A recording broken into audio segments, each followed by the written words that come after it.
أفلح من صلى على محمد وآل محمد.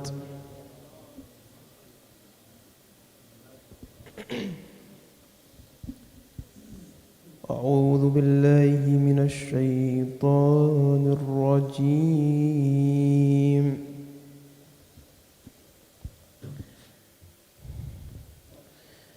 بسم الله الرحمن الرحيم.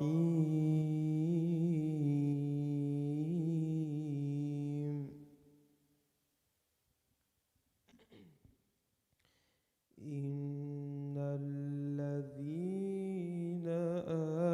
آمنوا وهاجروا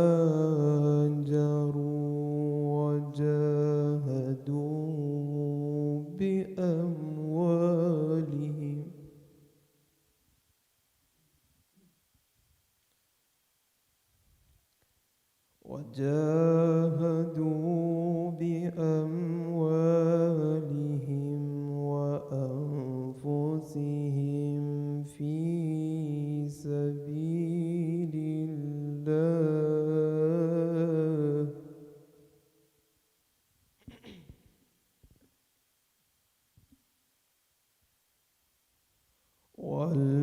والذين آووا ونصروا أولئك بعضهم أولياء بعض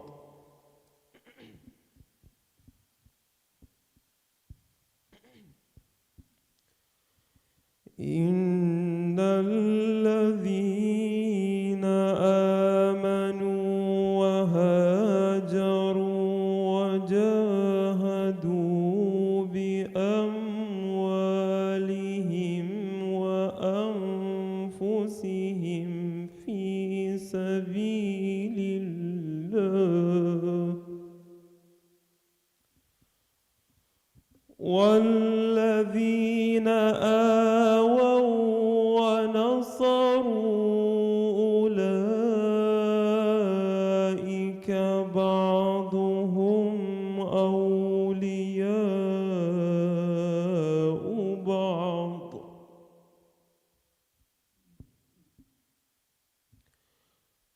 والذين آمنوا ولم يهاجروا ما لكم من ولايتهم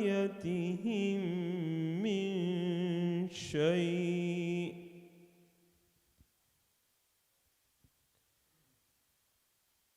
ما لكم من ولايتهم من شيء حتى يهاجروا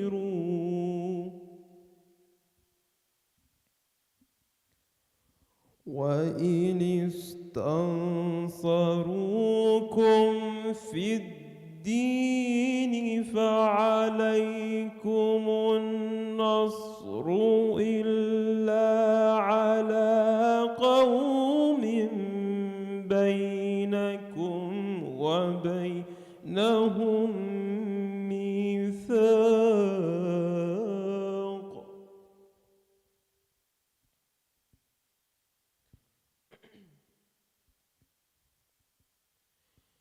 إن الذين آمنوا وهاجروا وجاهدوا بأموالهم وأنفسهم في سبيل الله والذين آووا ونصروا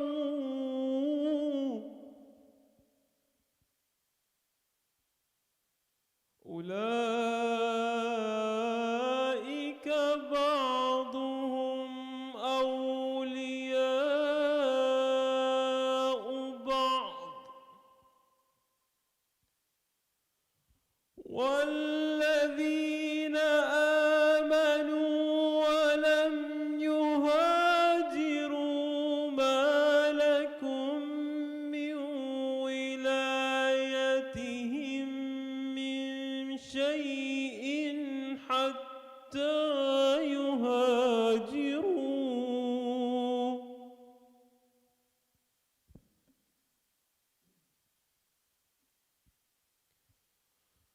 وإن استنصروكم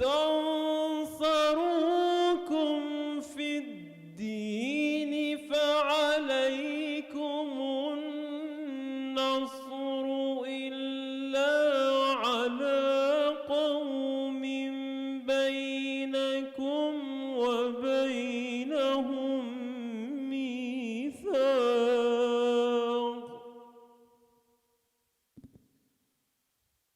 والله بما تعملون بصير.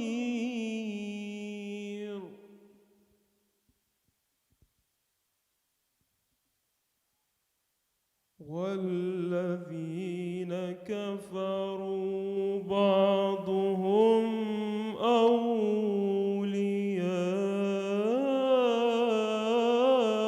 بعض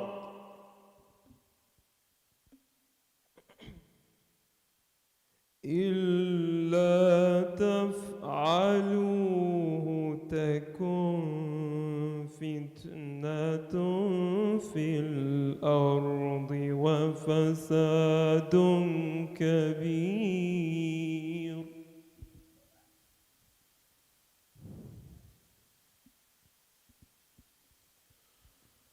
والذين آمنوا وهاجروا وجاهدوا في سبيل الله والذين آووا ونصروا أولئك هم المؤمنون حقا لهم مغفرة ورزق كريم.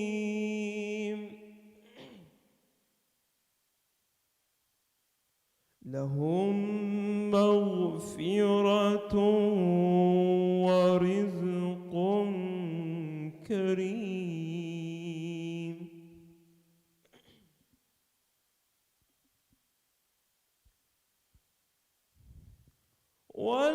والذين آمنوا من بعد هاجروا والذين آمنوا من بعد وهاجروا وجاهدوا معكم فأولئك منكم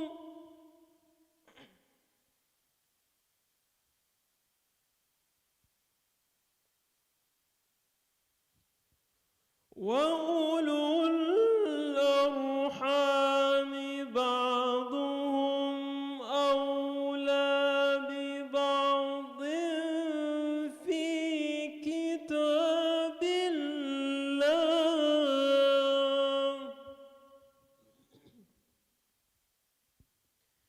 إن الله بكل شيء عليم.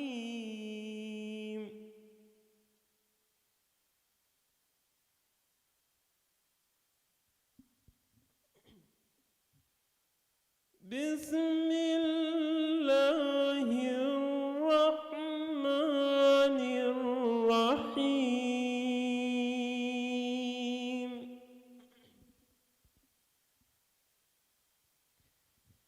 إنا فتحنا لك فتحا مبينا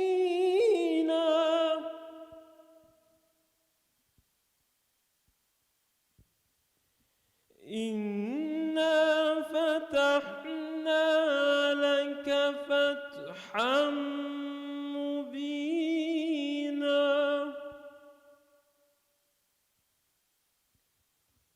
إنا فتحنا لك فتحا مبينا ليغفر الله ما تقدم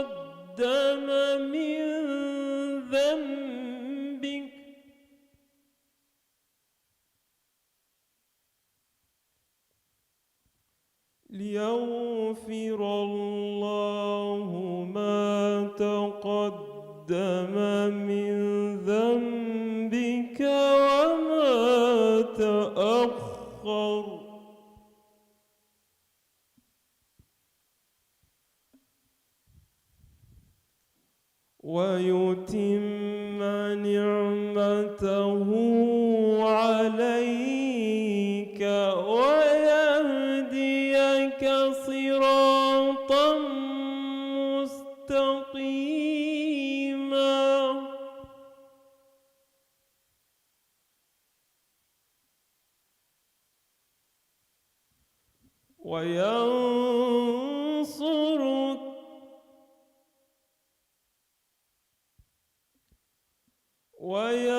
وينصرك الله نصرا عزيزا.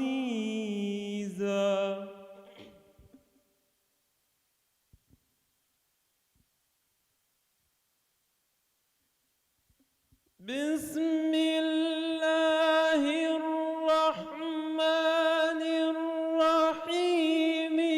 إنا فتحنا لك فتحا مبينا ليغفر لك الله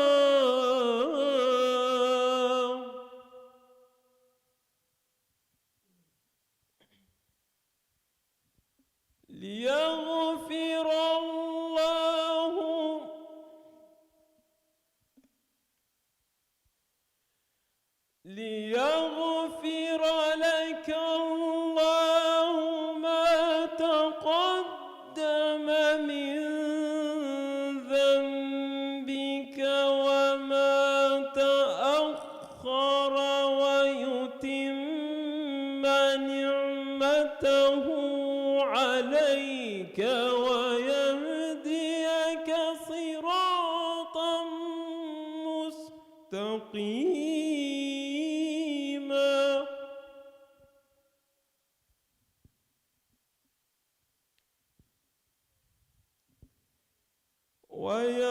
وينصرك الله نصرا عزيزا.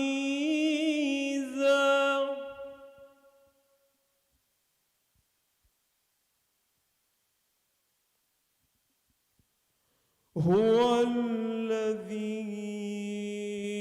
أنزل السكينة في قلوب المؤمنين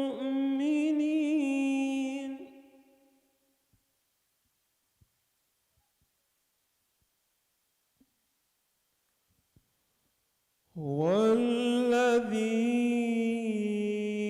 أنزل السكينة في قلوب المؤمنين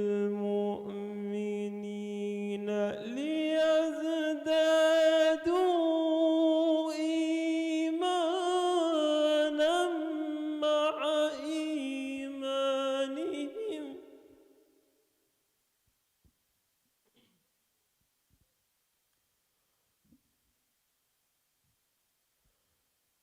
ولله جنود السماوات والأرض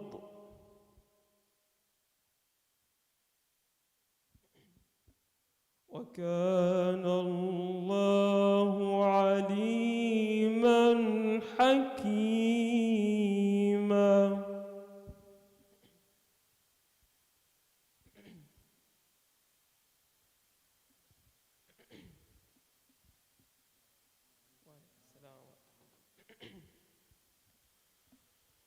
هو الذي أنزل السكينة في قلوب المؤمنين ليزدادوا إيمانا مع إيمانهم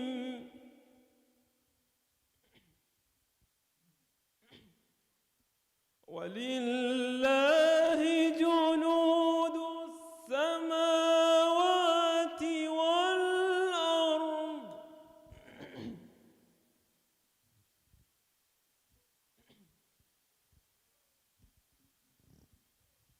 وكان الله عليما حكيما.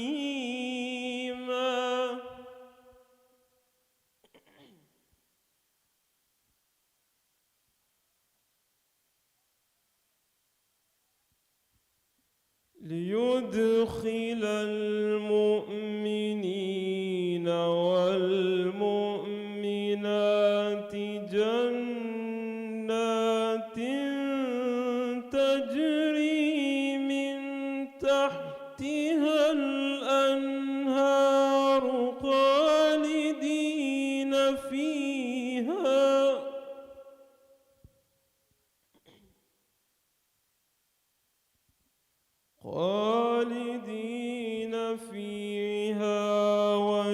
ويكفر عنهم سيئاتهم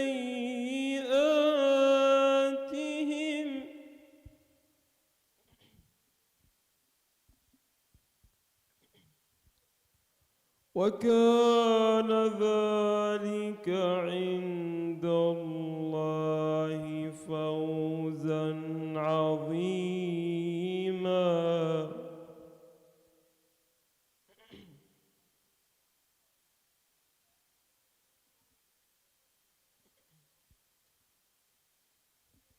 ليدخل المؤمنين والمؤمنات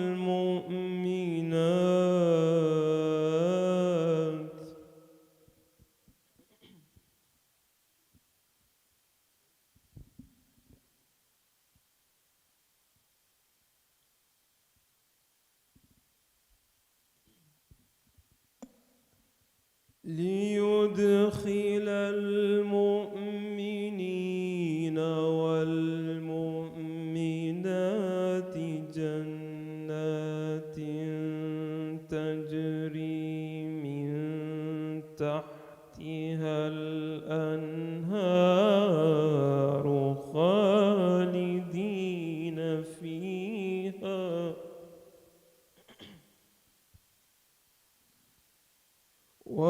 ويكفر عنهم سيئاتهم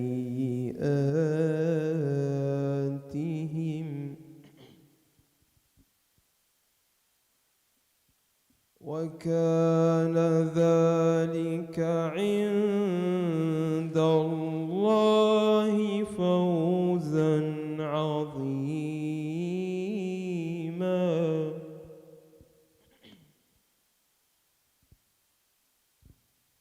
ويعذب المنافقين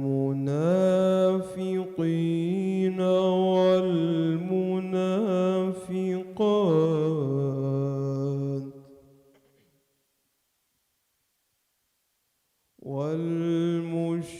والمشركين والمشركات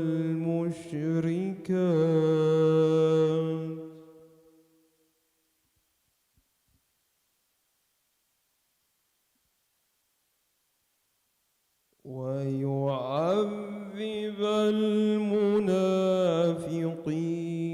والمنافقات والمشركين والمشركات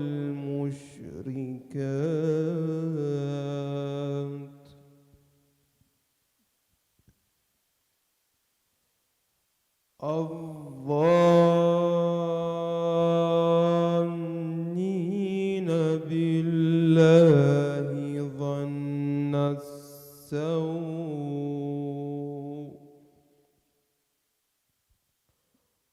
عليهم دائرة السوء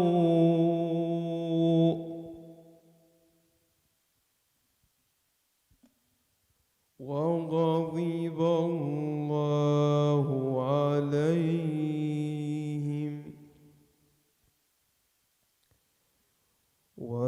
ولعنهم وأعد لهم جهنم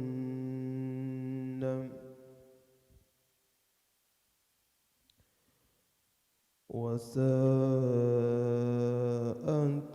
مصيرا. صدق الله العلي العظيم. وأفلح من يصلي على محمد وآل محمد.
أعوذ بالله من الشيطان اللعين الرجيم.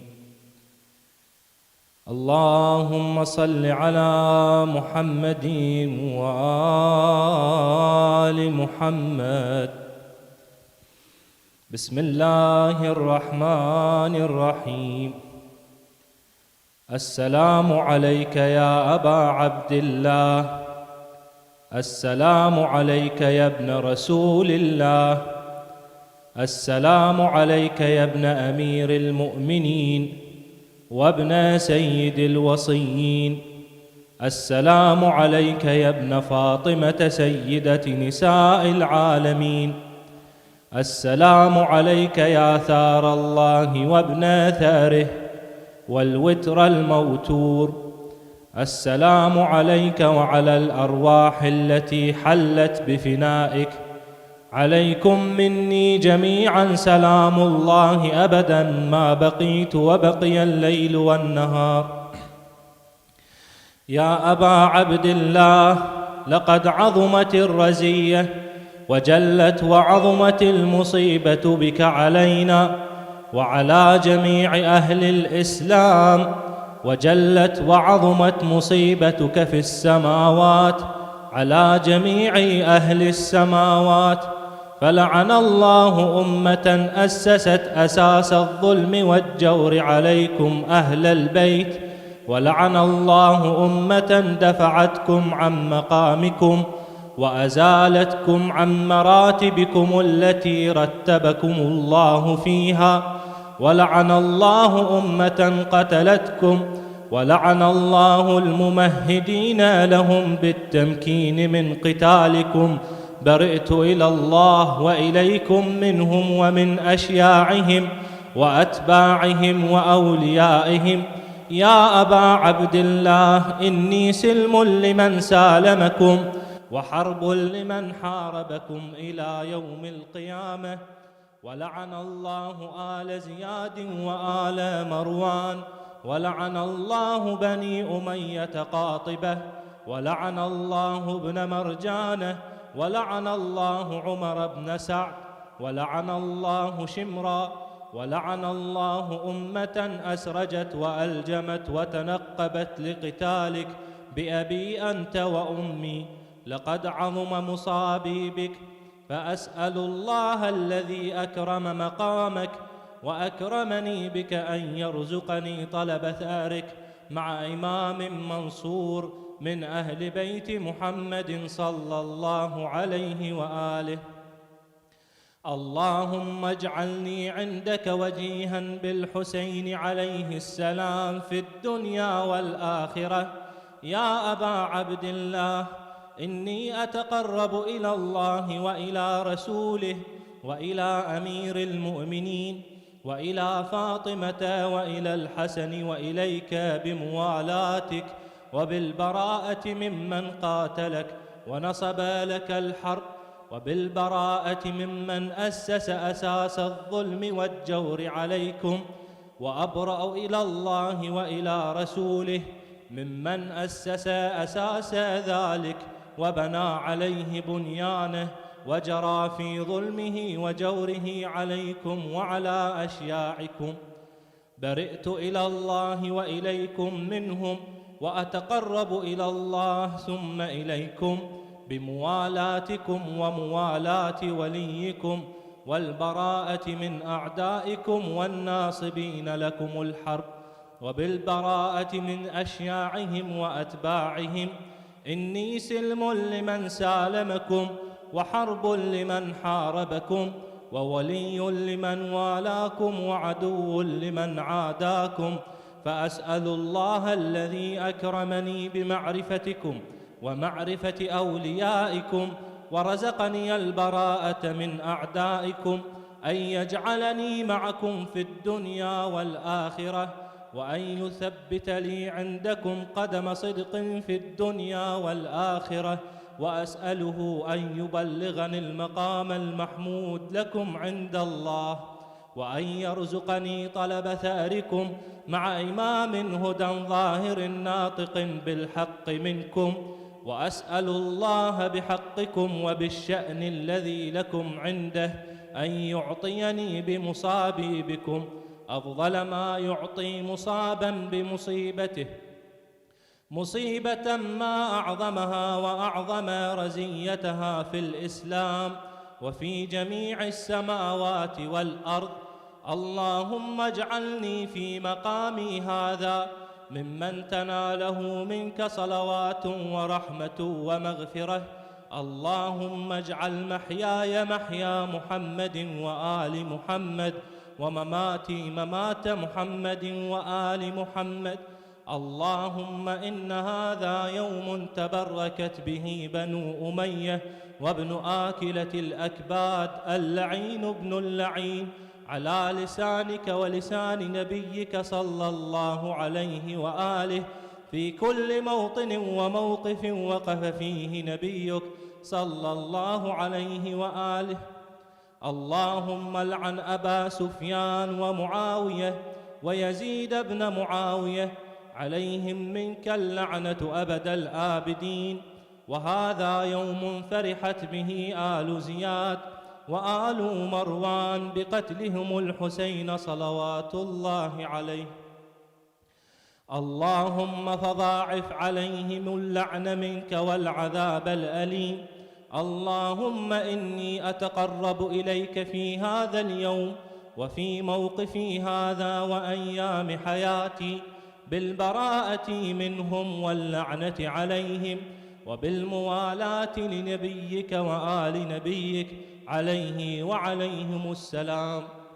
اللهم لعن أول ظالم ظلم حق محمد وآل محمد وآخر تابع له على ذلك. اللهم لعن العصابة التي جاهدت الحسين وشايعت وبايعت وتابعت على قتله. اللهم لعنهم جميعا 100 مرة. السلام عليك يا أبا عبد الله وعلى الأرواح التي حلت بفنائك. عليك مني سلام الله أبدا ما بقيت وبقي الليل والنهار، ولا جعله الله آخر العهد مني لزيارتكم. السلام على الحسين وعلى علي بن الحسين وعلى أولاد الحسين وعلى أصحاب الحسين 100 مرة. اللهم خص أنت أول ظالم باللعن مني، وابدأ به أولا، ثم العن الثاني والثالث والرابع. اللهم العن يزيد خامسا، والعن عبيد الله بن زياد وابن مرجانه وعمر بن سعد وشمرا وآل أبي سفيان وآل زياد وآل مروان إلى يوم القيامة. سجد.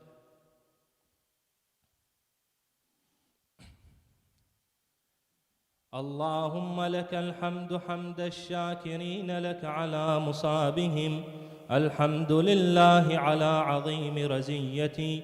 اللهم ارزقني شفاعة الحسين يوم الورود، وثبت لي قدم صدق عندك مع الحسين وأصحاب الحسين الذين بذلوا مهجهم دون الحسين عليه السلام.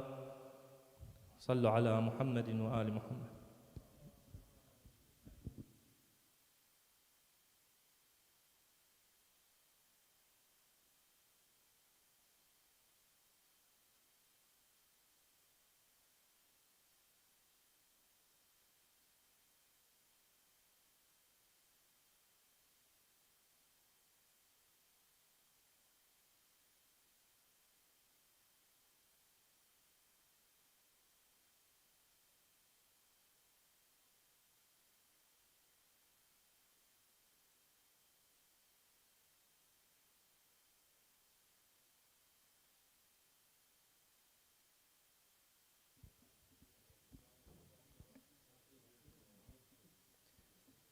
السلام عليك يا أبا عبد الله لا يوم كيومك يا أبا عبد الله.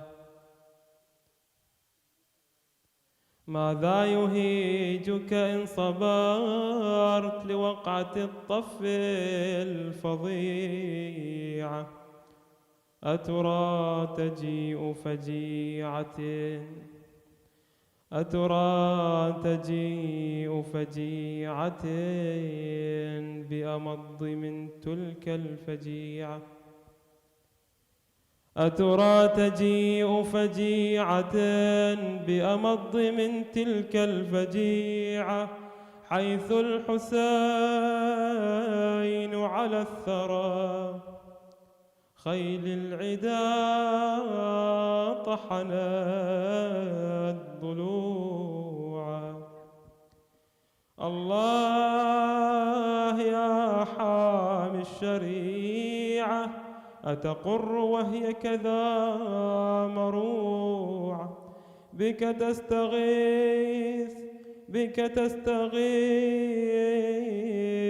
بك تستغيث، وقلبها لك عن جوان يشكو صدوعا. أين الذريعة لا قرار على العدا؟ أين الذريعة؟ مات التصبر بانتظارك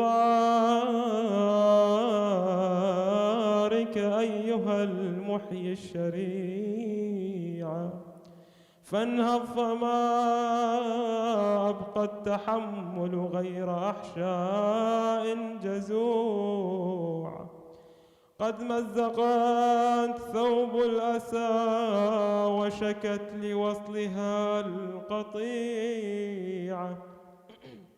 فالسيف إن به شفاء، فالسيف إن به شفاء قلوب شيعتك الوجيعة، فسواه منهم ليس ينعش هذه النفس الصريعة. طالت حبال عواتق فمتى تعود به قطيعة؟ كم ذا العقود ودينكم هدمت قاعدته الرفيعة. تنعى الفروع أصوله وأصوله تنعى فروعه. فيه تحكم من أباح اليوم حرمته المنيعة. فاشحذ شظى عصب له الأرواح مذعنة مطيعة. واطلب به بدم القتيل بكربلاء في خير شيعة. ماذا يهيجك إن صبرت لوقعة الطف الفظيعة؟ أترى تجيء فجيعة بأمض من تلك الفجيعة، حيث الحسين على الثرى خيل العدا طحنت ضلوعه. قتلته آل أمية ضامن إلى جنب الشريعة، ورضيعه بدم الوريد مخضب فاطلب رضيعه. يا غيرة الله اهتفي بحمية الدين المنيعة، ودعي جنود الله تملأ هذه الأرض الوسيعة. واستأصلي حتى الرضيع لآل حرب والرضيعة. ما ذنب أهل البيت حتى منهم أخلوا ربوعا؟ فمغيب كالبدر ترتقب الورى شوقا طلوعا. ومكابد للسم قد سقيت حشاشته نقيعة. الله يا محيي الشريعة، اللهم عجل لوليك الفرج والعافية والناصر، واجعلنا من أتباعه وشيعته بفضل الصلاة على محمد وآل محمد.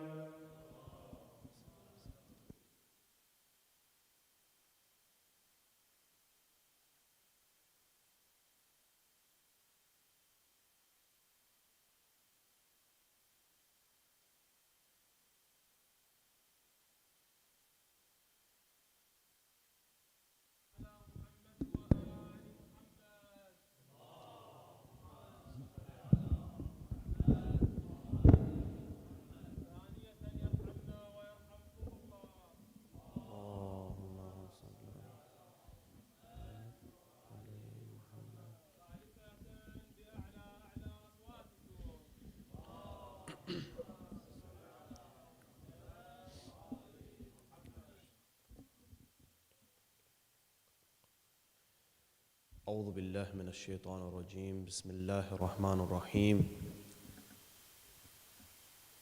الحمد لله رب العالمين بارئ الخلائق أجمعين، والصلاة والسلام على سيد الأنبياء والمرسلين وخاتم النبيين حبيبنا وحبيب إليه العالمين أبي القاسم المصطفى محمد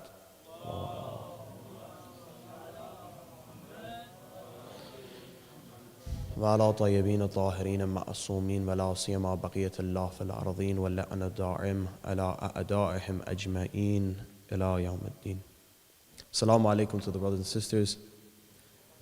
May Allah Azza wa Jal have accepted your mourning for Abu Abdullah al-Hussein.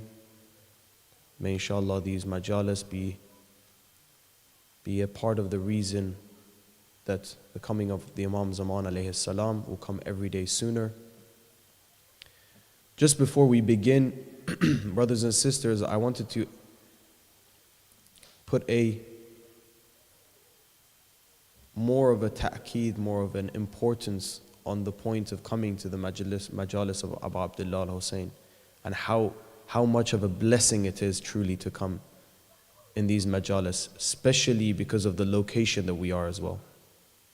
Of course, if you were in a country like Iran or Iraq or Pakistan, it's very easy. There's many majalis, but truly being this far away from home and truly being this far away from Islamic countries, Shia populated places where the majalis of Imam Hussein alayhi salam are very easy to go to. Even when it is easy to go to in those places, of course it's a blessing.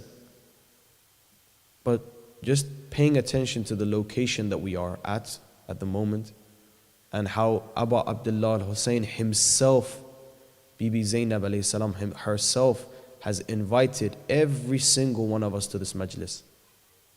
Every single one of us. I assure you that it is not by chance. It is not by chance at all. And none of us, no matter how young or old we are, male or female we cannot guarantee that we will be here next year. Every second matters. Every second is important in these majalis. If we want something that we haven't received yet in these years, this is where we should want it. We should want it from Babul Hawa'ij, Abul Fadl al-Abbas. If there is a even more important dua, some prayers are important, but some prayers are even more important. And that's prayers that are of not this world, but it's from the world of the hereafter. And that's in the hands of the Ahlul Bayt, brothers and sisters. No one else can give it to us apart from them. Nobody else. And it is mentioned that especially if you want spiritual gains, the place to go is Abu Abdullah al-Hussein. Spiritual gains is in the hands of Abu Abdullah al-Hussein. Truly. And this opportunity in its most zenith point, the highest point, is in Ashura, in Muharram and Safar, in this time where we are reminded of the sacrifice of Abu Abdullah al-Hussein through Ashura and Arba'een and so on and so forth. So I just wanted to emphasize on the point where it is extremely important that we are here. It is not by chance. It is a gift. It is an invitation. Each one of us have been invited, and we should truly be of shukr to Allah Azza wa Jal, and we should thank the Ahlul Bayt that they've bestowed upon us this gift like no other gift, that we are in the majlis of Abu Abdullah al-Hussein. And may inshallah our death also be in the majlis of Abu Abdullah al-Hussein, that your hearts are truly a majlis of Abu Abdullah al-Hussein wherever you are. That's just an introduction point. Now, throughout the nights we've spoken about what religion is, the importance of religion, and we related this to, of course, the deeds of Abu Abdullah al-Hussein. But tonight, brothers and sisters, is a special night. It's a night of self-building and self-cleansing. It is the night of Hur. It is the night where in all of Karbala, one person from the army of Yazid turned back and came to the right path. It's a special night. It is one of those nights that truly we can relate, and we can understand that how he did a true cleaning of the heart. Because the nights before we mentioned, it was not for everybody, this path of shahadat in Ashura. It was not for everybody. There were very close companions of Abu Abdullah al-Hussein that this gift was not bestowed upon them. They asked Abu Abdullah, oh, should I go to, for example, put my family in a safe haven and come back? And Abu Abdullah said, yes, go. To others he said, no. He sent even a letter to some of them. Inshallah, in the nights coming, we're going to speak about this.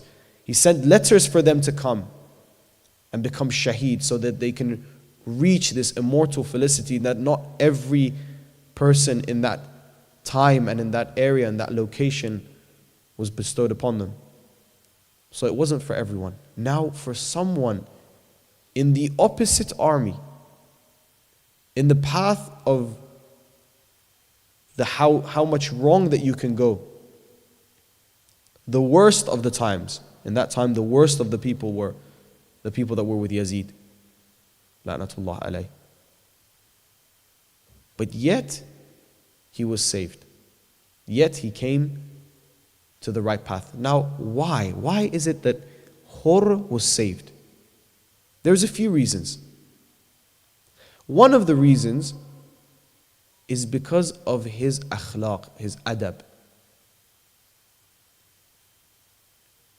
How he was extremely polite to Abu Abdullah al-Hussein. Extremely polite to Abu Abdullah al-Hussein. Especially to the mother of Abu Abdullah al-Hussein, Bibi Zahra alayhi salam. That truly, brothers and sisters, if we want something and you go to the door of Hazrat Zahra alayhi salam, it is ensured that you will receive what you have asked for or better. There's no doubt in this. There is no doubt in this. There's no doubt in Hadith al-Kasa. All of the 5 individuals under the Kasa were introduced with Bibi Zahra alayhi salam. They were introduced. Even Rasulullah was introduced by Hazrat Zahra alayhi salam. This is the status, the maqam of Hazrat Zahra. That she is the glue, she is the middle, the core of this cloak, of this painshtan, of these 5 individuals. She is the core. Her father, her husband, and her 2 sons. She's the core. She's what connects all of this. The connection between Abu Abdullah al-Hussein and Rasulullah is through Hazrat Zahra alayhi salam.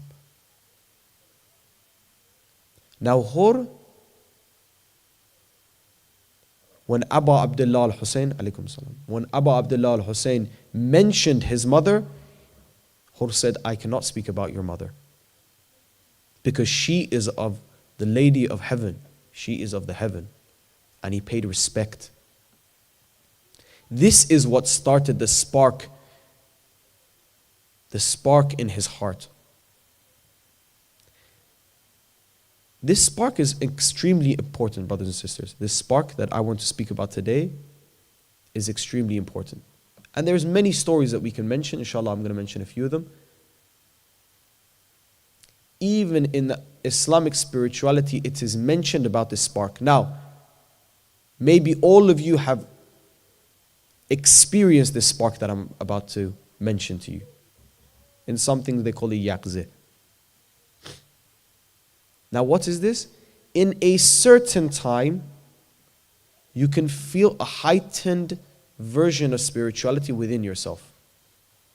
And it comes in different forms that maybe you wouldn't have felt so. Sometimes in prayer, for example. You're performing prayer, but this prayer was different to the other prayers. You felt something. You go to, for example, one of the ziyarats of one of the imams, wherever it is, if it's in Mashhad for Imam Rida alayhi salam, if it's in Karbala or Samara, you feel a certain spark. And if you haven't felt it, inshallah you will. It does happen throughout, but we don't know when. Now this spark is because it is not, again, it's not because you don't have free will. This is to do with free will. You have done something within your past that this spark was lit in your heart. You have done something. Either you've paid respect to someone that you should have, especially your mother and father, extremely important. You can increase these sparks by your deeds. Or you've done something, you've helped out an orphan. You've done something extremely important for someone in that moment of need. In that extreme moment of need. And this spark comes to you in that exact moment. In Surah Hadid, there's the ayah, تَخْشَى قُلُوبُهُمْ لِذِكْرِ اللَّهِ. Isn't it time that your heart says the zikr of Allah? It's mentioned that one day, a young man that was a thief, he went and stole stuff from people's houses. He was climbing the wall of a house. And while he was climbing over the house, he saw that the man was inside the house. And he was reading Quran. And exactly he was reading this ayah of Surah Hadid. And as soon as he heard it, he thought, of course, yes, it's time. It's time that my heart says the zikr of Allah. He came down, see, just by hearing one verse. Of course, this person has done things beforehand. But that spark was lit in that moment in time. He came down from the wall, and it is mentioned that he became one of the awliya of Allah. He left stealing and he did tawbah, and he apologized for the things that he's done. And he came back from this wrong path. This spark is extremely important. One of the greatest alims, Mullah Hussain Gholiya Hamadani, which is a very extremely great Arif and alim in Najaf at the time, it is mentioned that many times this happened to him. He had this spark he would lit in other people's hearts. He was a great man, and it is mentioned that many times he would go and see some of these. You would mention, like in today's world, they would be gangsters, for example, and they would deal in. They would steal from people. They would take people's properties. They would go in between the way, because of course back then, when you wanted to take, for example, a merchant wanted to take some valuables to another city, they would have to go with camels and horses for many months, and they would stay on on the path that they knew they're going to go and take all of their wealth.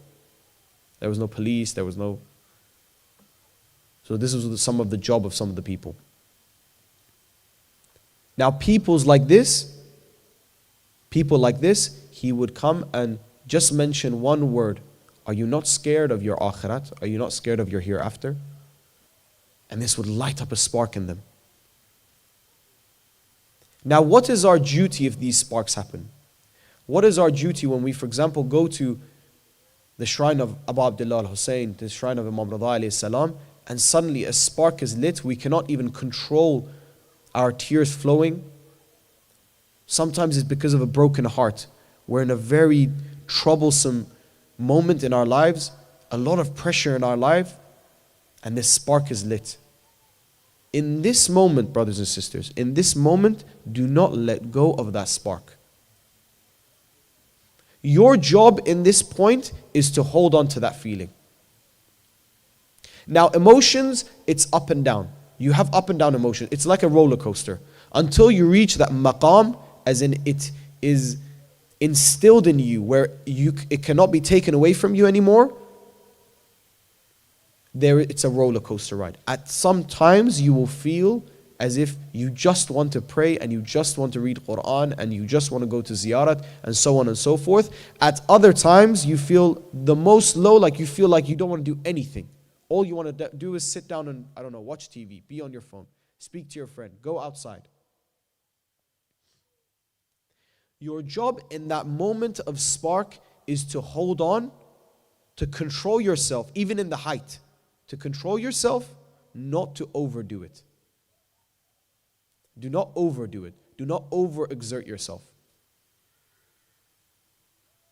It's like going to work out and you feel a certain energy. Maybe you've had something good to eat, or you've had a few, I don't know, drinks that they have a lot of sugar in it or whatever it is. You feel a lot of energy and you overdo it. You overexert your body. Then the next day, when you go in to work out, you feel even lower than usual. You feel even lower than usual. The best thing is to, in that moment of time, of course, if you want to do something more than usual, I don't know, you feel a certain thing, you want to read Ziyarat Ashura, do that. That's extremely important. That's good. You feel like reading Quran, do that. That's very good. But don't go over the board. Don't say, okay, I feel it, I'm gonna read 20 pages, 30, 60 pages in one sitting. You're not used to it yet. That's very good. Some of the awliya and some of the great mystical people have done that. However, we're not ready for that yet. Do a little bit more than you usually do. Now, what do we mean by hold on to the spark? It means now, of course, after the spark is gone, you're going to feel a little dip. Now, again, do not listen to that little dip. When you don't feel like doing these things, still push yourself to do it. It's namaz time. I'll pray in 10 minutes, 20 minutes, 30 minutes. Don't listen to that dip. Pray on time. Every day at a certain time, for example, before sleeping, you read 2 pages of the Quran. Today you don't feel like it. It's okay. Still do it. Even if you don't feel like doing it, still do it. Because if you do not do it, this dip in this roller coaster, this downhill in this roller coaster will continue. Why? Because you have not fed your body. You have not fed your body. So it's going to get weaker and weaker. Now, one small note in brackets. Why do we feel this dip? Most of the time, not always, but most of the time, it's because we did something wrong during the day, after that spark. You had that spark, you had that spirituality, you came out the haram. Tears were flowing, everything was going right, you came out, and I don't know, your son, your daughter, your wife, your husband, someone said something and you did not have the correct reaction to that. Even these small little things that are small, but they're not small. It is mentioned that Sayyid ibn Tawus, one day, Sayyid ibn Tawus would put a bowl of water, a cup of water above his bed, above where he slept. Why? Because when he woke up, he would do wudu, and when he did wudu, he would go to the bathroom. So he didn't want to walk from the bed to the bathroom without wudu. He was constantly in wudu. Now, it's narrated that Sayyid ibn Tawus woke up and his hand hit the cup and the cup spilled. And Sayyid ibn Tawus thought to himself, what mistake did I do during the day that accidentally, even these things are not accidental, brothers and sisters. This is the extent of free will. This is the extent.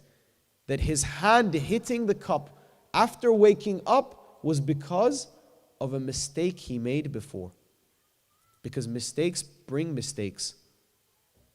Sinning brings more sinning. And vice versa. Doing good deeds brings good deeds. It's extremely important. He kept on thinking throughout the day, even the tiniest things, the mistakes that he made. And for him, of course, it's completely different to us. If we know these small little mistakes, for them, see spilling of a water, for us, we don't even think about these things. We don't even think about, oh, did I spill a water? Maybe I made a mistake. This is for Sayyid ibn Tawus. But one of the biggest mistakes we make is with our tongue. Are we careful about what we say to our brothers and sisters, in our own family, to our loved ones? Speaking with respect is extremely important. One of the awliya of Allah, one of the great ulama that we have, student of Allama Tabatabai, Ayatollah Sa'adat Parvar, Rahmatullah alayh, it's mentioned that his wife just said a small little thing. He narrates this himself. And he spoke a little louder than he does usual. Again, there wasn't a fight with his wife, there was nothing. He just spoke a bit louder than what he usually speaks. For example, she said something to him and said, why are you doing this? Don't do this. I told you this. Just normally. For us, we wouldn't even think of this. After that, at nighttime, he went to sleep. In alam al-ru'ya, in his dreams, they came to him and said, Sheikh, because of this one thing, you have gone back 30 years. 30 years. See, reaching those high levels of spirituality is very difficult to keep as well. For one small thing, he said, you've gone back 30 years because of this thing that you did. It's extremely important. Holding on to the spark, and this is what Hur did. He held on to the spark until his last breath. That spark that he felt towards Abu Abdullah al-Hussein, going to Abu Abdullah al-Hussein, asking for forgiveness. Either you forgive me or with this sword you cut my neck. To this extent. And still to his last breath, still asking for forgiveness from Abu Abdullah al-Hussein. Waiting for Abu Abdullah al-Hussein, that the last moment of his life, when he's giving his last breath, does Abu Abdullah al-Hussein truly come towards me as well, like his other companions? Does he approach me as well? And of course, Abu Abdullah al-Hussein being Ra'uf, being truly exactly resembling his creator, Allah Azza wa Jal, resembling him. He's full of forgiveness. Of course, he came to Hur. Of course, he came and put his head on his lap. But inshallah, for all of us, be the same with Imam Zaman alayhi salam.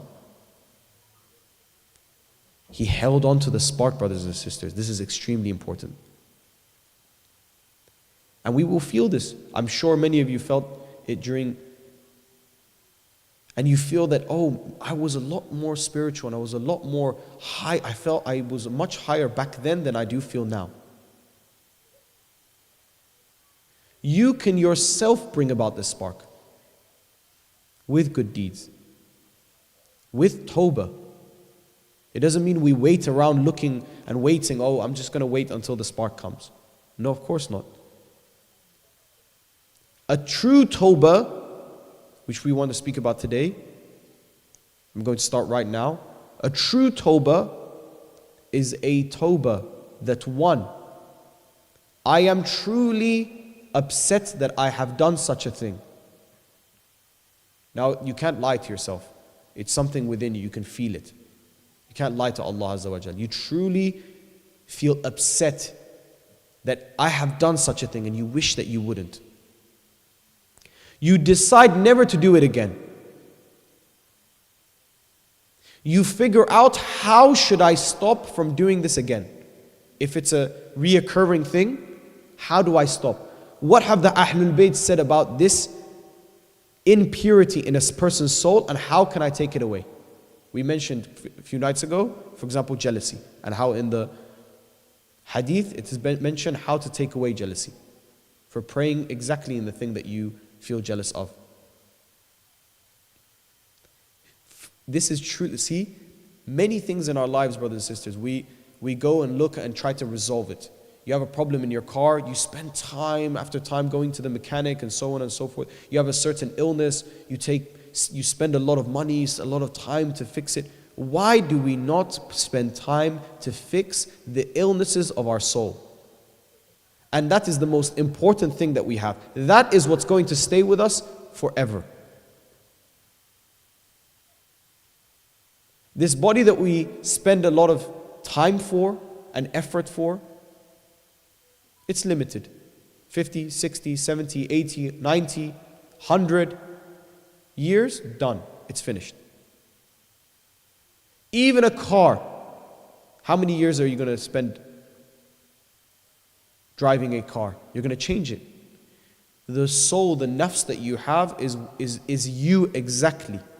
You're going to be with it for the rest, I shouldn't say rest of your life here, for eternity. The next life is not limited. Why do we not spend time to take away these impurities? Without taking away these impurities, brothers and sisters, we cannot reach high levels of Jannah and heaven. We can't, because we are of not the same material. We are not of the same material. This goes back exactly to the problem that they say, if God is so merciful, why does He punish people when they do misdeeds? One answer that I remember giving last year was exactly that your deeds are like fire. It's not Allah punishing you, your deeds are fire. And I gave an example of your child touching the oven. The father and the mother don't burn the child. They say to their child, do not touch the oven, it is hot, your hand will burn. Now when the child goes and touches the oven and it burns, it's like the child saying, why did you burn me? I didn't burn you. That is the effect of the oven. Brothers and sisters, that's exactly what sin is. Sin is like nijasat. It unpurifies you. That's one answer, which is correct. Another one is that when you commit sins, you go away from the light. We're giving a philosophical answer here now. It's a lot more exact and it's a lot more precise, this answer we're giving. When you sin, the action you do, it affects your body. We see this in the physical world today. Actions affect your body. Of course it does. The action of sinning or the action of praying and doing good deeds affects your body and in result affects your soul in a way that you yourself go away from the light or go towards the light. And I can give an example of this. It has been said in our riwayat, in our hadith, that one of the highest levels of Jannat, of heaven, is those who are gathering around Abu Abdullah al-Hussein, and Abu Abdullah al-Hussein speaks, and these people are just looking at Abu Abdullah al-Hussein. While there's so many ni'mat, so many benefits of the heavens around them. There's trees that have beautiful and tasty fruits, and there's flowing rivers and so on and so on. Even there's hurul ain. However, these people, their attention is to Abu Abdullah al-Hussein. Now question, who is going to truly understand the pleasure of speaking to Abu Abdullah al-Hussein? Someone that did not come to even one majlis of Abu Abdullah al-Hussein, has never heard more than the name of Abu Abdullah al-Hussein, or the person that lived his life like Abu Abdullah al-Hussein, every day remembering him in one way or another, truly loving him. For example, reading a book is very difficult for some people, reading books. Or learning a new knowledge, learning in general is a bit hard. But there has been instances when you've learned something new and it is so much more pleasure than other things. Tasty foods, or spending time with loved ones, spending time with your kids or your parents or so on and so forth. In those moments, you wouldn't give that pleasure for any other pleasure. For all the money in the world, for all of this, for all of that. See, pleasures are different, brothers and sisters. Pleasures are different. And if this soul is cleansed correctly, this pleasure will be seen in what? In reading Quran. The pleasure of reading Quran. That's why Abu Abdullah al-Hussein said in the night of Tasu'ah, no, we're going to let the war be the next day, so Ashura. And this night I want to sit down and read Quran. This is the hadith what Abu Abdullah al-Hussein himself said. Because of the pleasure that Quran brings me when I'm reading Quran. The pleasure. See, the soul of Abu Abdullah al-Hussein is of the same material as the Quran. It has the light. And sinning and the light is just like the east and the west. The more you go towards the east, the further you are from the west. It's like light and darkness. The closer you are toward darkness, you're more away from the light. So in result, yes, the example that we gave of sinning with touching the oven and so on and so forth is completely correct. But a more precise answer is that in terms of the intensity of your existence of the light, because remember Allah, nafakhtu min ruhi, He gave of His soul. This soul that was given to you, that you were supposed to purify in this and keep it pure throughout your life, what did you do with it? Did you take it to that intensity that you should have done in the first place? If you did, then alhamdulillah, you can reach to the point that you have in this world. So you've taken your soul, you've taken your existence, and with the a'mal that you have done, you've prayed on time, all these things, and also especially in the most difficult times, in the times where you're being tested, in that moment in time, you pass the test with flying colors, you go to the next intensity. That's the main. You pray and you do all of these things, brothers and sisters, so that when in that moment of the exam, you can pass the exam. Salat and fasting and so on and so forth is all revision. Why? So that when you get to the moment like Hazrat Yusuf with Zulaykha, you can pass that test. When you get to the point like Hazrat Ibrahim alayhi salam with his son, that he says, sacrifice your son because I said so, you can sacrifice your son. It is so that when you reach like Abu Abdullah al-Hussein, you have to give everything you hold dear for Allah. You're not materialistic. You're not low in intensity of your existence. You're high. You can let go of these things. The materialistic world does not matter to you as much as it is a downfall for your hereafter existence. This is exactly the moment, the spark that Hur had in that moment, and he grabbed it. When he heard his mother being mentioned, when Abu Abdullah al-Hussein said, "May your mother weep at your grave," it was a shaking in his heart. It was a shake in his heart. And he took that spark in that moment. And he was able to keep it for the short, yes, it was a short amount of time, but he was able to keep it and excel in such a short amount of time until a shaheed that was worthy to be shaheed for Abu Abdullah al-Hussein. The complexities and truly the mystery that is Hur, we do not know. At least me, myself, I do not know.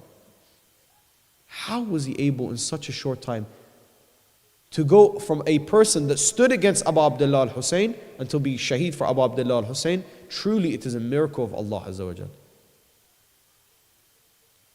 He was able to keep it, brothers and sisters. And just like Hur, all of us have committed things that we are ashamed of and we're wrong, it was wrong.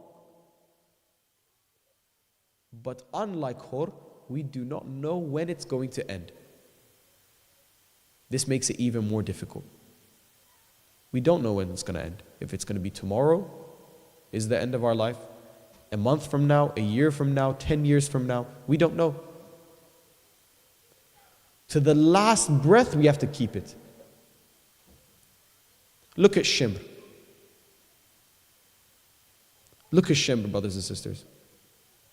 Shimr is a person that went 9 times barefoot to Mecca. 9 times barefoot to Mecca. Shimr is a person that's been narrated, if true or not, he was a hafiz of the Quran. He'd memorized the Quran. Memorized the Quran. Shimr is a person that in the war of Siffin, he was wounded in that fight for who? Imam Ali alayhi salam. On his arm. He was wounded for Imam Ali alayhi salam, Imam Hussein's father, in that war. And then see Shimr in Ashura. Can you see how a person that can fall? It's narrated that Shaitan Iblis had prayed for 6,000 years. It's in Nahjul Balagh. To Allah Azza wa Jal. What happened at the end? It is narrated that Barsisa ya Abid, he was an Abid, he was an Arif, he was a spiritual person, was to the point where he was mustajib al-da'wah. If he prayed for something, it would happen straight away. Can you imagine that? People would come to him, he would just touch them and pray for them, they would be healed. Such a person died with shirk at the end. Stories in the Quran.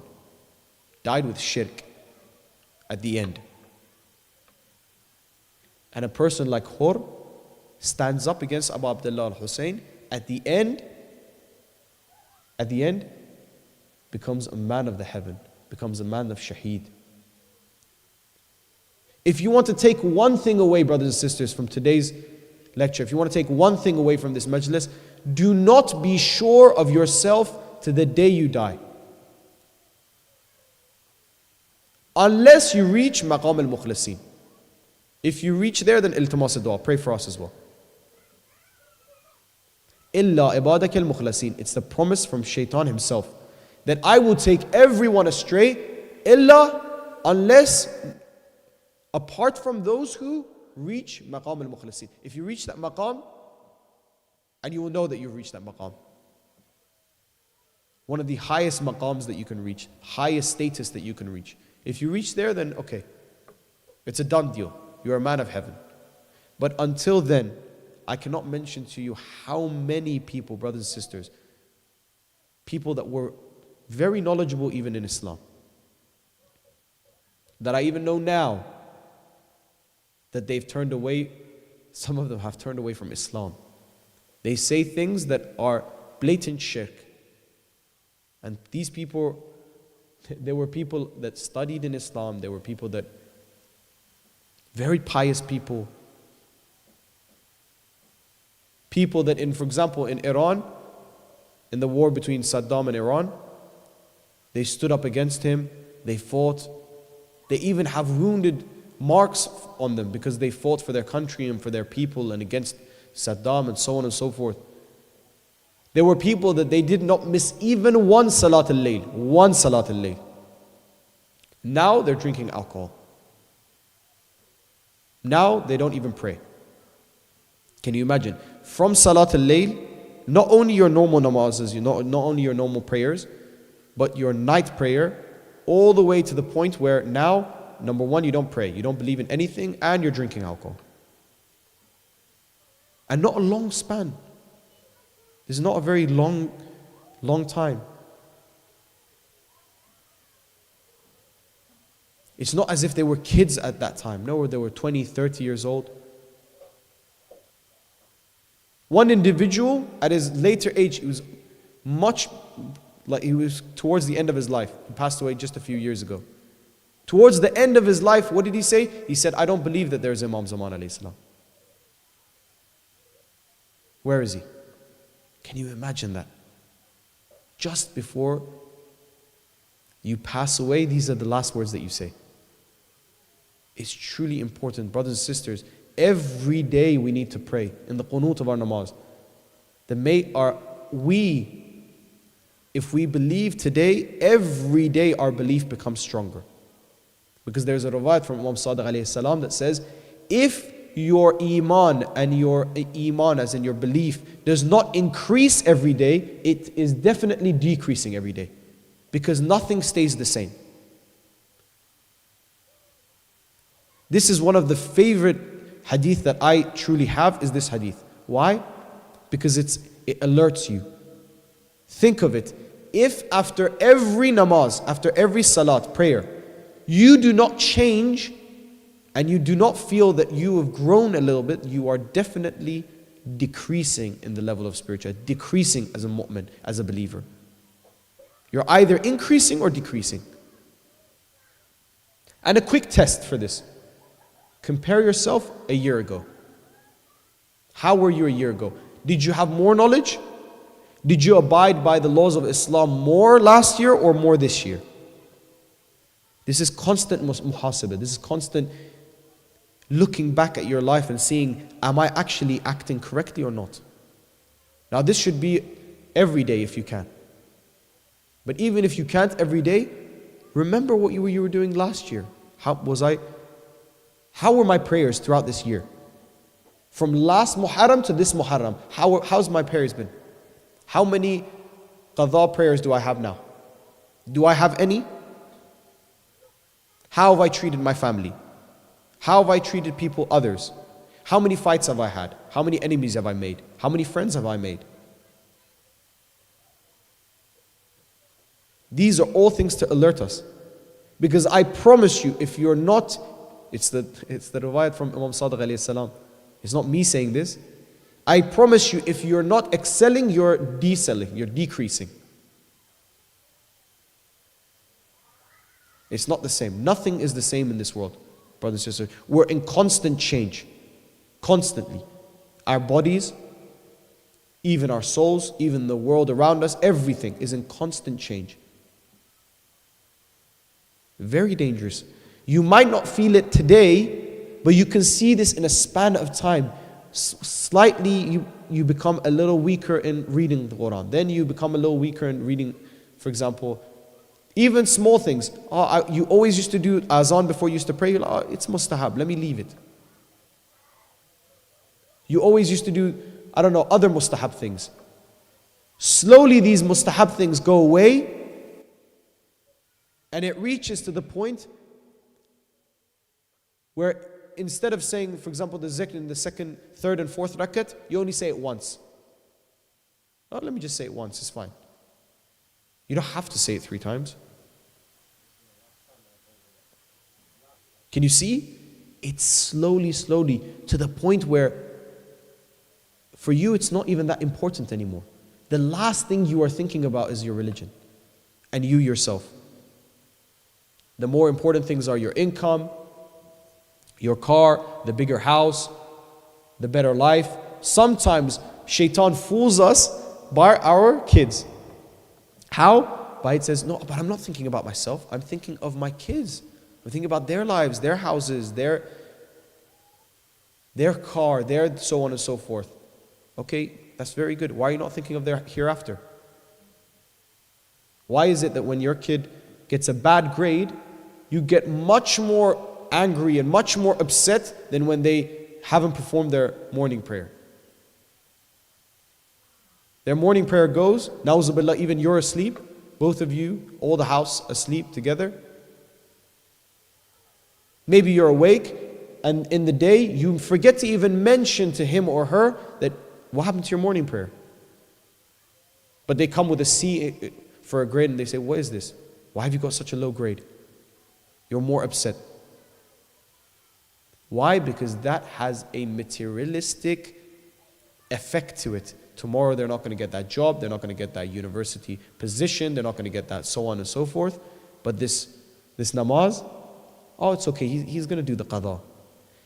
Yes, he or she will do the qada of that namaz, but what is the effect of that namaz being gone and not performing it in its time? What's the effect? What's this domino effect that's going to cause? It is called yazid. It's called shimr, from a person that has gone 9 times to Hajj to the point where he's the person that martyrs Abu Abdullah al-Hussein. It's a domino effect, brothers and sisters. It's one effect after another. It doesn't happen in one day. It doesn't happen in one go. He lost the sight of his Imam. With that beautiful hadith from Amir al-Mu'mineen, where it says, in all the times of, especially in times of propaganda, in the times where right is being shown wrong and wrong is shown as right, be around, orbit. I'm paraphrasing here the translation. Orbit your Imam. Orbit your Imam.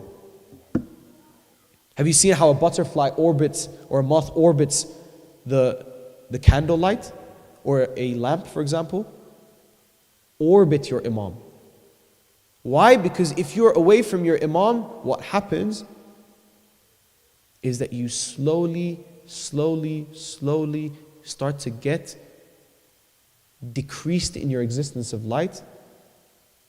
Your light dims and you become used to other things. The materialistic world. This connection is not there anymore. Why has it been in the Rawayat, it mentions so many times that a mu'min should definitely go to the ziyarat of Abu Abdullah at least twice a year, if not once a year. You can see our hadith. There's a more emphasis on the fact of going to the ziyarat of Abu Abdullah al-Hussein than there is of Hajj. For Hajj, it says, okay, when you're mustati, when you have everything together, then it's wajib on you. But for Abu Abdullah al-Hussein, what does it say? Borrow money and go to Abu Abdullah al-Hussein. Borrow money. Even the sawab of it, the effect you get from it, in Arba'in it says every one step you take towards the haram of Abu Abdullah al-Hussein, it is as if you've done one hajj wajib and one hajj umrah. Accepted. It's in our hadith. So going to hajj, let alone that you're not sure that if your hajj has been accepted, because all of the a'mal that you need to do, and trust me, it's a lot. For those that have gone, ask them. It's extremely difficult. All the things that you need to do, one after the other, the tawafs, the salats, the so on, and the jamare, the going to mash'ad, so on and so forth, all the things that you have to do. And at the end, it being accepted is, inshallah, it says in the hadith that seeing your imam means that this hajj has been accepted. All the difficulties that you've endured, and we don't know if it has been accepted or not. Inshallah it is, but we don't know, not for certain. But for the ziyarat of Abu Abdullah in Arba'in, every step you take towards the haram is one hajj umrah and one hajj wajib. That means 2 hajjs. Accepted, done. It's accepted. Who's Abu Abdullah al-Hussein? Honestly, do we know who Abu Abdullah al-Hussein is? What effects it has on a person's soul? What effects does it have on believers? This Abu Abdullah, he's a beacon for Shias, brothers and sisters. And this sawab, brother, I can go on and on. The ziyarat of Abu Abdullah on the day of Ashura. What is it? Your sins that you've committed before and will commit in the future are forgiven. Now there's a whole philosophy behind it. What does it actually mean? Does it mean that if someone goes to the ziyarat of Abu Abdullah on the day of Ashura, that means afterwards, whatever sin, they can do whatever they want and they're forgiven? No, of course it doesn't mean that. Of course it doesn't mean that. It means that just by going to the ziyarat of Abu Abdullah al-Hussein, the sins that you are going to commit, you're not going to commit. Sometimes with the a'mal, the things that we do, we stop from the soil or the foundation of a sin being committed. We take the foundation away. You know when you lay down a foundation for a house to be built?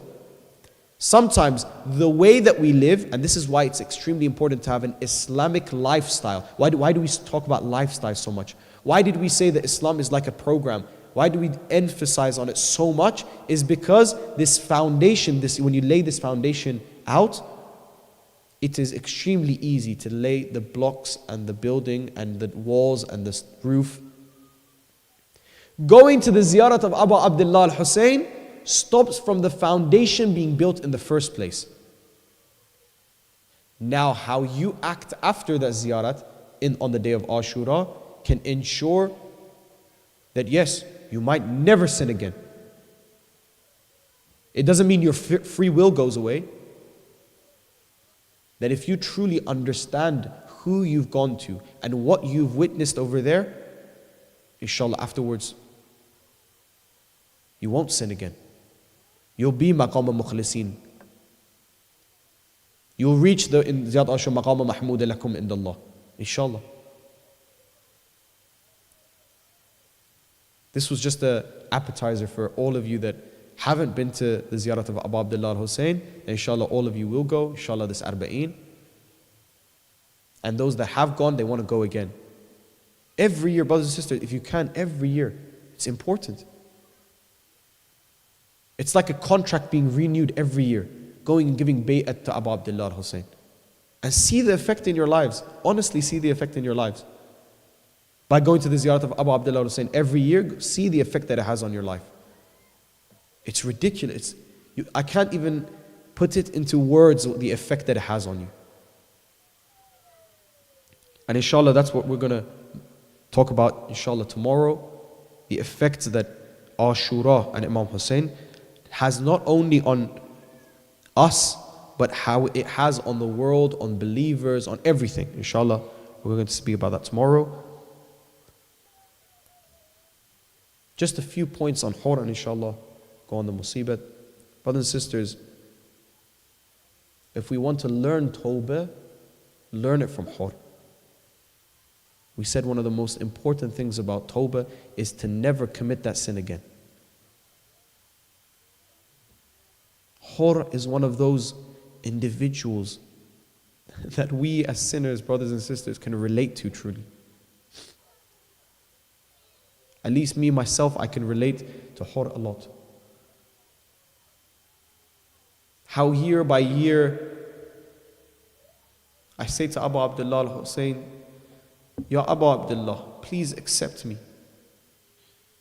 Please accept me as a soldier of your son, Imam Mahdi alayhi salam. But year after year, I let him down.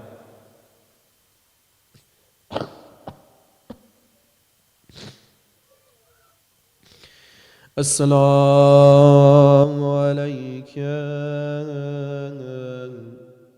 ya Abu Abdullah wa ala al-arwah allati hallat bifna. Everybody together. As-salamu ala al-Husayn wa ala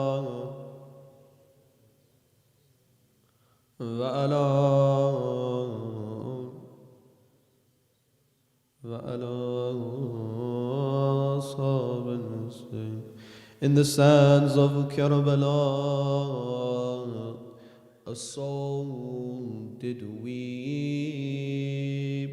Hor, a warrior, his honor he did keep. He gave his life for Abu Abdullah al-Hussein in that moment.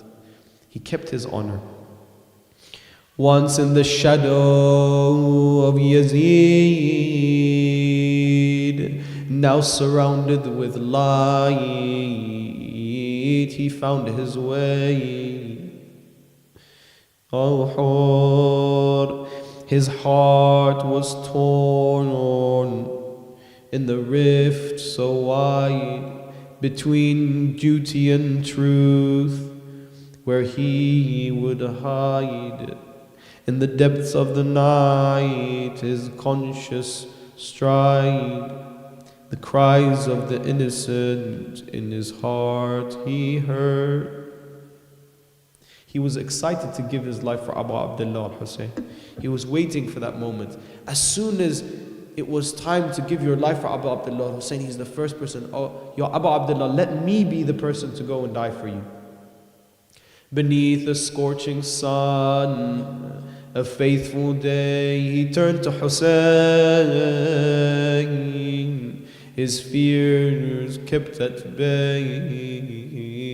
Whenever he saw the swords of the army of Yazid, when he wanted to recharge his heart, he looked back and looked at Abu Abdullah al-Hussein. He turned to Hussein with eyes full of tears. He surrounded with grace, found peace in his Imam's embrace. As he was lying on the sands of Karbala, he was looking side to side to see if Imam Hussein would come. Brothers and sisters, he was thinking, Imam, of course he's not going to come to me. I'm the one that cut the water to his children. I'm the one that cut the water to Hazrat al-Ruqayyah, to Hazrat Ali Akbar, Ali Asqar. Why would he come to me? I don't even deserve for the Imam to come to me. But yet Imam came to him. The battle was ferocious. The blood did flow from his head. Hor fought valiantly against the army of Yazid. His soul heavy, his spirit worn, for every fall was his heart was torn. As the night drew nearer, the desert's cold, Hor lay lifeless, his story told. As Hor lay in the pains of Karbala, his spirit could see that the family of Abu Abdullah al-Hussein were being taken away.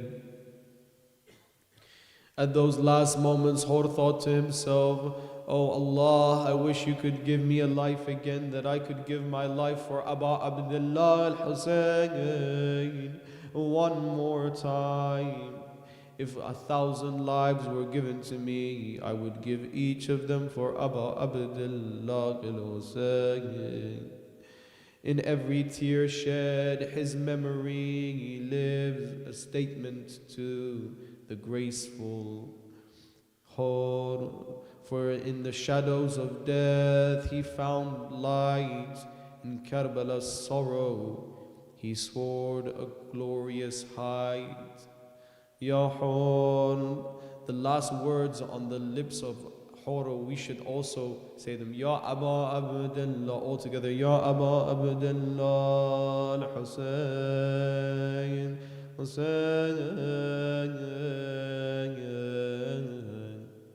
سيعلم الذين ظلموا أي منقلب ينقلبون باسمك العظيم الأعظم أجل الأكرم. May inshallah all of us give our lives for our Imam. Recite salawat on Muhammad wa ala Muhammad.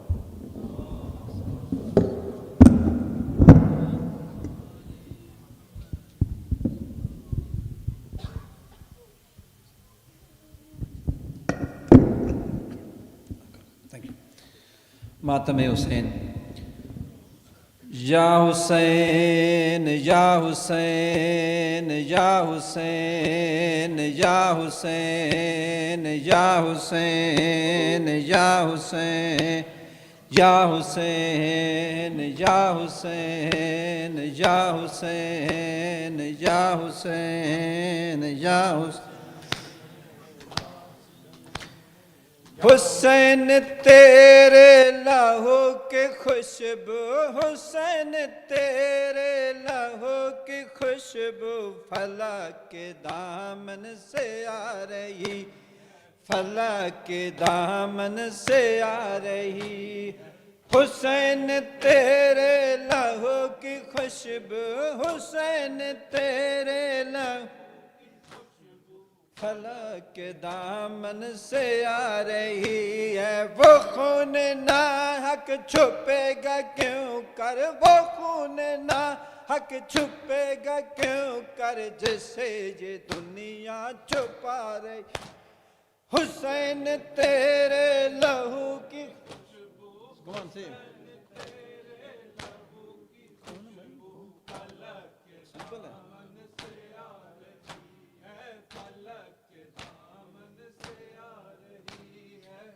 قبول کرنا کہ سر کٹانا، قبول کرنا کہ سر کٹانا، مگر نہ باطل سے خوف کھان.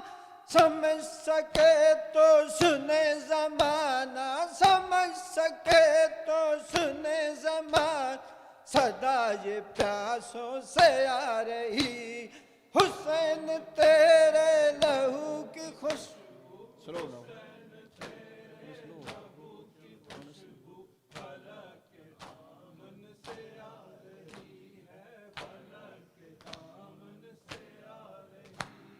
حسین تیرے لہو کی خوشبو، حسین تیرے لہو کی خوشبو فلک کے دامن سے آ رہی، فلک کے دامن سے آ رہی.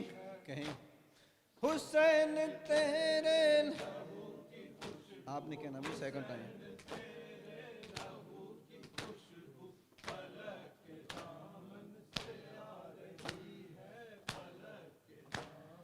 جناب آدم جناب عیسیٰ رسول اکرم غرض کی دنیا، حسین تیری بے کسی، حسین تیری بے کسی پر ازل بھی آنسو بہا رہی. حسین تیرے لہو کی خوشبو،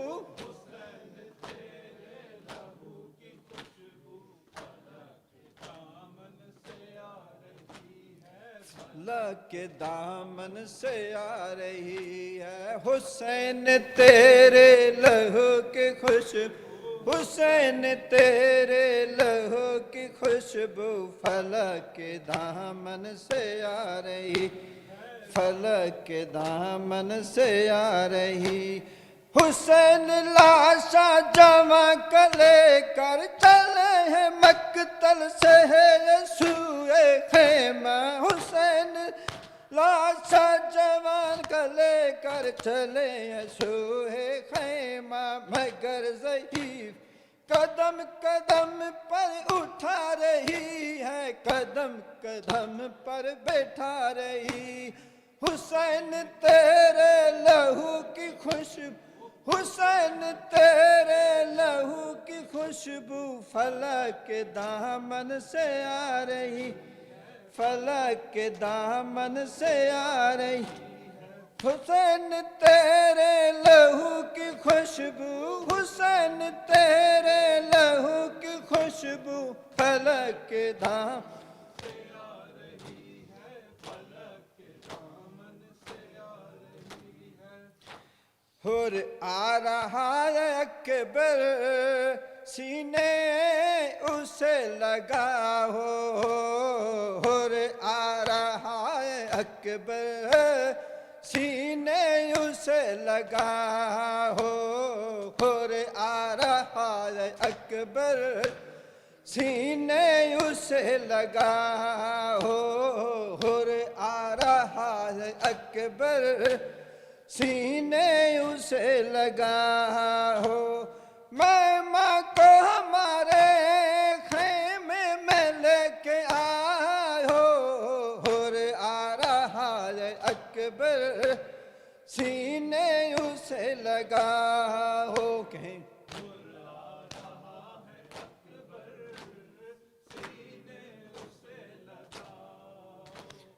खुद एहसास होगा उसको पानी तारों का खुददार वो बहुत शर्मिंदा होगा प्यासे हैं बच्चे सारे है प्यासे हैं बच्चे सारे उसको ना बता हो आ रहा है अकबर सीने उसे लगा हो आ रहा है अकबर सीने उसे लगा हो आ रहा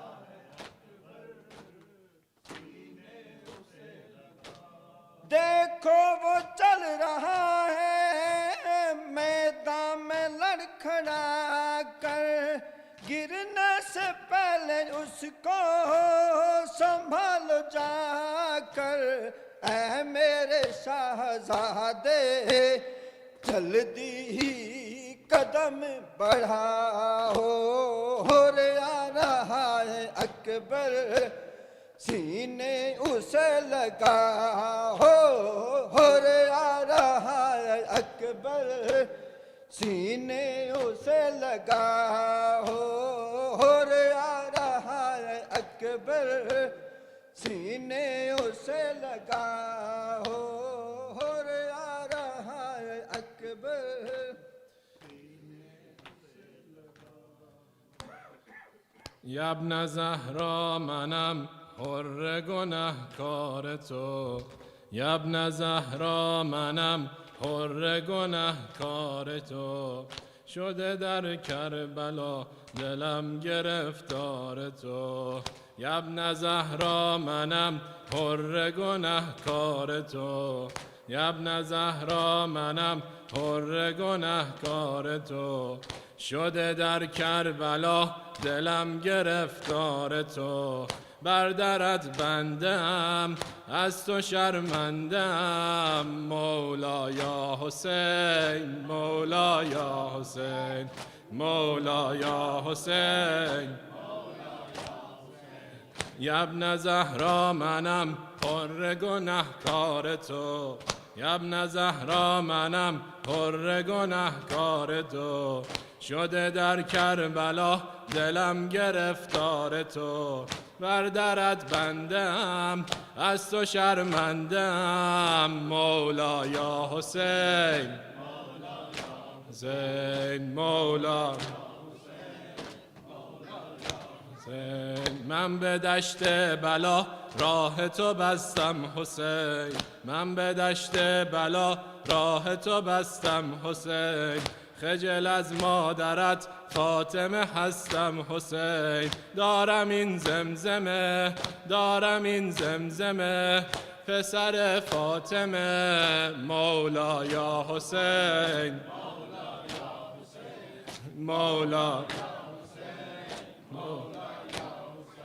سیدی سیدی عزیز زهرا حسین سیدی سیدی عزیز زهرا حسین مظهر رحمت خدا تویی یا حسین مظهر رحمت خدا تویی یا حسین به علی اکبرت به علی اصغرت مولا یا حسین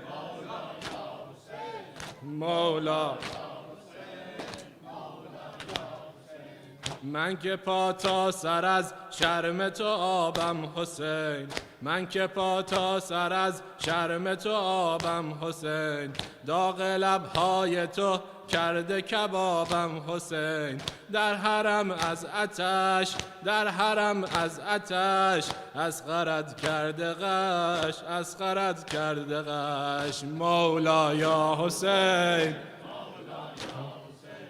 مولا مولاي حسین من حر پشیمانم آغوش کرم واکن من حر پشیمانم آغوش کرم واکن این مرده عصیان را با یک نگه احیا کن این مرده عصیان را با یک نگه احیا کن العفو حسین جانم العفو العفو حسین جانم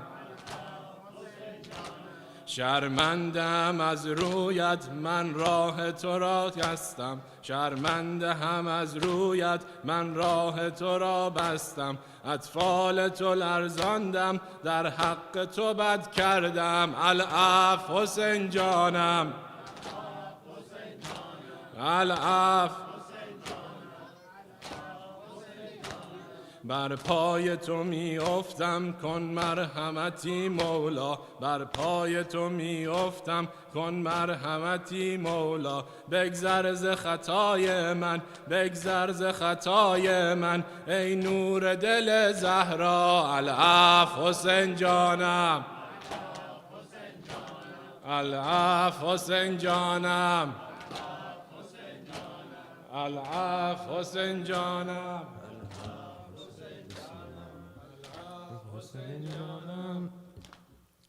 فأخذ الحر يدنو من الحسين بن علي قليلا قليلا فقال له المهاجر بن أوس أتريد أن تحمل فسكت وأخذته الرعدة فارتاب المهاجر من هذا الحال وقال له لو قيل لي من أشجع أهل الكوفة لما عدوتك فما هذا الذي أراه منك فقال الحر إني أخير نفسي بين الجنة والنار بين الجنة والنار بين الجنة والنار بين الجنة والنار يا حر فما تختار بين الجنة والنار بين الجنة والنار بين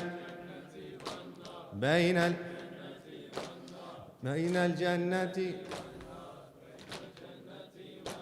مفتاح الجنان عنده فاسع إليه واطلب توبة خالصة بين يديه يا حر أهل تدري لمن جئت تقاتل جيشان هنا قد برزا حقا وباطل من ذا مثل الإيمان غير السبط يا إنسان من ذا مثل الإيمان غير السبط يا إنسان درب الخالدين دربه فامش عليه واطلب توبة خالصة بين يديه بين الجنة والنار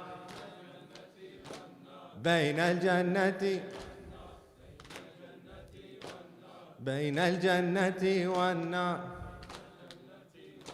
مفتاح الجنان عنده فاسع إليه واطلب توبة خالصة بين يديه إن الحر حر النفس بل حر الضمير لا بالاسم حر كالعديد في المصير اترك منهج الكفار واتبع عترة المختار اترك منهج الكفار واتبع عترة المختار ابن المصطفى أنعم به فاتبع بنيه واطلب توبة خالصة بين يديه بين الجنة والنار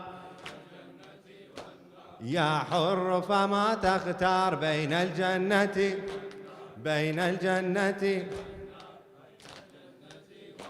مفتاح الجنان عنده فاسع إليه واطلب توبة خالصة بين يديه إن الذل دربا قد مشت فيه العديد دربا خطها ببغيه الطاغي يزيد مت بعزة الأحرار تسكن جنة الأبرار مت بعزة الأحرار تسكن جنة الأبرار من يروي العطاش في غد غير أبيه واطلب توبة خالصة بين يديه بين الجنة والنار بين الجنة والنار يا حر فما تختار بين الجنة والنار. والله لا أختار على الجنة شيئا ولو أحرق.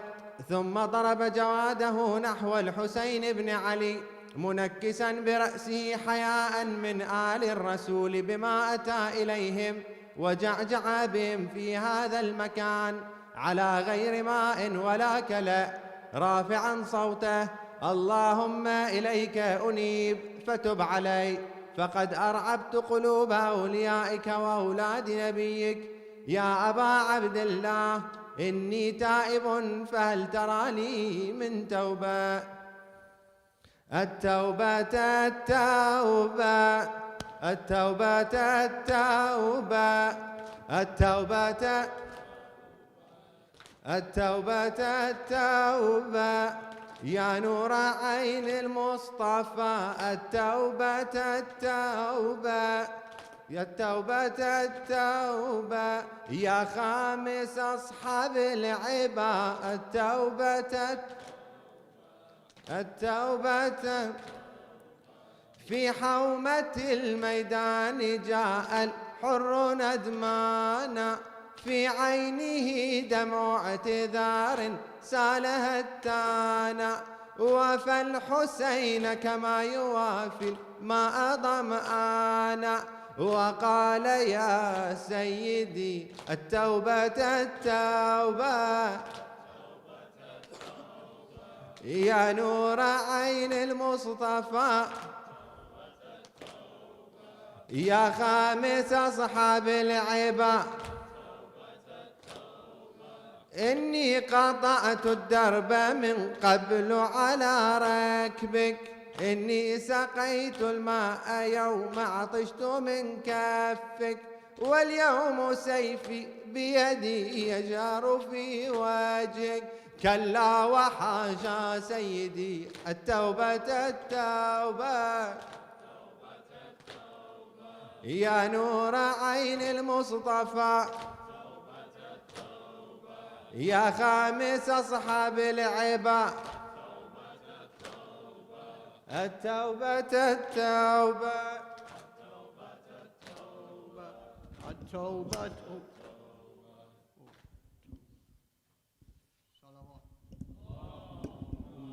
صل على Muhammad wa ale Muhammad. Brothers and sisters, tonight is the night of all of us, the night of sinners. Everybody is not infallible. We have done our sins, and it is not late like Hor the day before was sinner, but in Ashura he returned. So this is the night for us to go back to God Almighty by saying, Sayyidina ya Hussein, Sayyidina ya Hussein, Sayyidina ya Hussein, Sayyidina ya Hussein, Sayyidina ya Hussein. Yusuf Zahra ز شما پر شدم، یوسف زهرا ز شما پر شدم، تا که اسیر تو شدم حر شدم، تا که اسیر تو شدم حر شدم. از دل دشمن به سویت پر زدم، از دل دشمن به سویت پر زدم. آمدم و حلقه بر این در زدم، آمدم و حلقه بر این در زدم. سیدنا یا سیدنا یا حسین، سیدنا یا حسین. آمده ام تا که قبولم کنی، آمده ام تا که قبولم کنی.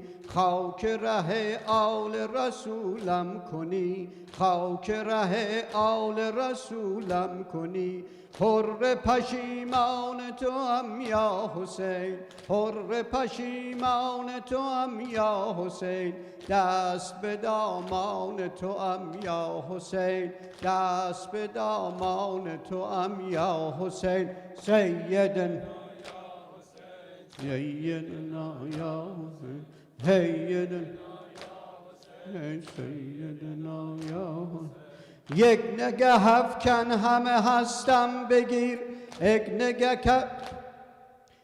نگه افکن همه هستم بگیر ای پسر فاطمه دستم بگیر ای پسر فاطمه دستم بگیر روز نخستین به تو دل باختم روز نخستین به تو دل باختم در دل من بودی و نشناختم در دل من بودی و نشناختم سیدنا یا سیدنا دست نیاز من و دامان تو دست نیاز من و دامان تو کوه گناه من و غفران تو کوه گناه من و غفران تو ناله العف بود بر لبم ناله العف بود بر لبم تا صف محشر خجل از زینبم تا صف محشر خجل از زینبم سیدنا یا حسین سیدنا یا حسین سیدنا یا حسین سیدنا یا حسین چه بشود کشته راحت شوم چه بشود کشته راحت شوم خاک قدم های سپاهت شوم خاک قدم های سپاهت شوم حر ریاهی به برت آمده حر ریاهی به درت آمده فترس بی بال و پرت آمده فترس بی بال و پرت آمده سیدنا یا حسین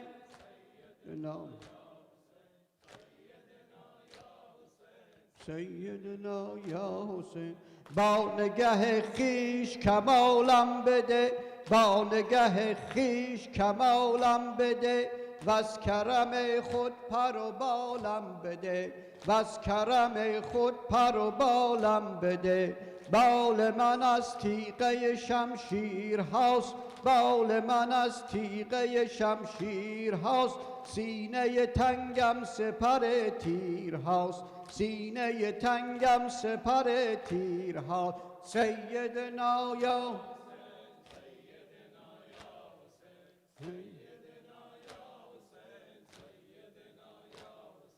مقتل خون اوج کمال من است مقتل خون اوج کمال من است تیر محبت پر و بال من است تیر محبت پر و بال من است بال بده فترس دیگر شوم بال بده فترس دیگر شوم توتی گهواره اصغر شوم توتی گهواره اصغر شوم سیدنا یا حسین سیدنا یا حسین سیدنا یا حسین سیدنا یا حسین سیدنا یا حسین سیدنا یا حسین صلوات صلی علی محمد و آل محمد toward قبله اللهم نسألك وندعوك باسمك العظيم الأعظم الأعز الأجل الأكرم بحق إمام زماننا وبدماء شهدائنا يا الله يا رحمن يا رحيم إلهي يا حميد بحق محمد إلهي يا عالي بحق علي إلهي يا فاطر بحق فاطمة إلهي يا قديم الإحسان بحق الحسين إلهي يا محسن بحق الحسن اللهم اغفر للمؤمنين والمؤمنات والمسلمين والمسلمات الأحياء منهم والأموات إنك قاضي الحاجات إنك مجيب الدعوات برحمتك يا أرحم الراحمين. For the peace of soul of our beloved ones, parents and relatives of all attendees tonight, particularly for parents and relatives or passed away of the people who provided reception, recitation, and refreshment and food tonight, for the peace of soul of all those beloved ones who passed away from them. Please recite Fatiha ma'al ikhlas wa salawat. Allahumma salli ala Muhammad wa ali Muhammad. Bismillah ar-Rahman ar-Rahim. Alhamdulillah. Rahman ar-Rahim. Iyyaka na'budu wa iyyaka nasta'in. Ihdinas siratal mustaqim. Siratal ladzina an'amta 'alaihim.